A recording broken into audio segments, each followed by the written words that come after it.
ధర్మస్థల దేశవ్యాప్తంగా సంచలనం సృష్టించిన ఒక కేసు.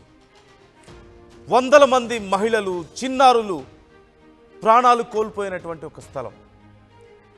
ఎంతో మందిని అత్యంత దారుణంగా లైంగికంగా చిత్రవధ చేసి అక్కడ పూడ్చిపెట్టినటువంటి స్థలం, ఖననం చేసిన స్థలం. ఒక మాజీ పారిశుధ్య కార్మికుడు బయటకు వచ్చి చెప్తే గానీ ఈ విషయం ఎవరికి బయటికి తెలియలేదు. అక్కడ అలాంటివేవో జరుగుతున్నాయని అందరికీ తెలిసినా సరే ఎవరు బయటికి మాట్లాడని పరిస్థితి దశాబ్దాలుగా. ఇప్పుడు ఈ కేసు విషయంలో సిట్ విచారణ జరుపుతున్న విషయం మనకు తెలిసిందే. ఫోరెన్సిక్ బృందం అక్కడికక్కడే అన్ని ఆధారాలను సేకరిస్తున్న విషయం మనకు తెలిసిందే.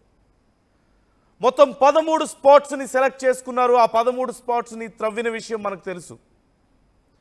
ఆ తర్వాత ఇంకా త్రవ్వకాలను కొనసాగిస్తున్నారు.